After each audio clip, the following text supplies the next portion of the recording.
എൻ്റെ പേര് പോലെ പജാവതി. എൻ്റെ പേര് അഭിനവ്. ഞങ്ങൾ കണ്ണൂർ ജില്ലയിലെ പാപ്പഞ്ചേരി ജില്ലയിലുള്ള നാറാപ്പൂർ സ്കൂളിലെ വിദ്യാർത്ഥികളാണ്. മാലിന്യ നിർമ്മാർജ്ജനവുമായി ബന്ധപ്പെട്ട പ്രയാസങ്ങൾ ബദലുകൾ. നാം ഇന്ന് നേരിടുന്ന പ്രശ്നങ്ങളിൽ ഏറ്റവും പ്രധാനപ്പെട്ട ഒരു വിഷയം മാലിന്യ നിർമ്മാർജ്ജനം തന്നെയാണ്.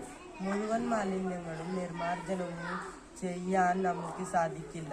എങ്കിൽ കൂടി നാം ഭക്ഷണം കഴിക്കുന്ന പാത്രങ്ങളായ ഡിസ്പോസിബിൾ പ്ലേറ്റുകൾ നമ്മുടെ പരിസ്ഥിതിക്ക് ദോഷകരമായി ബാധിക്കാത്ത വിധത്തിൽ കൈകാര്യം ചെയ്യാൻ ഒരു പരിധിവരെ നമുക്ക് സാധിക്കും.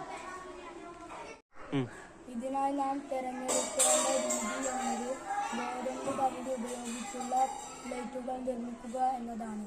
ഗോതമ്പിൽ നിന്നും വേർതിരിച്ചു വരുന്ന തവിട് ഭക്ഷ്യയോഗ്യമാണെങ്കിലും നമ്മൾ ആരും തന്നെ അത് ഉപയോഗിക്കാറില്ല.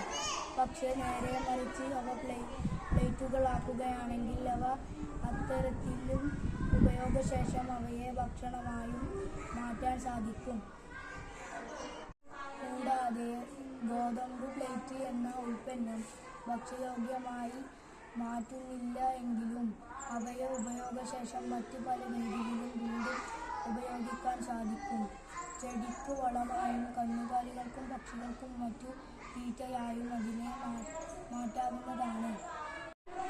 ഇതിൻ്റെ നിർമ്മാണത്തിനായി മില്ലുകളിൽ നിന്നും ഗോതമ്പ് തവിട് ശേഖരിച്ച് അവയെ പുഴുങ്ങി അരച്ച് പേസ്റ്റ് രൂപത്തിലാക്കി മാറ്റിയ ശേഷം ആവശ്യാനുസരണത്തിനുള്ള പാത്രങ്ങളിൽ ഈ ദ്രാവക രൂപത്തിലുള്ള ഗോതമ്പ് തവിട് ഒഴിച്ച് നല്ലവണ്ണം വെയിലത്ത് വച്ച് ഉണക്കുന്നു.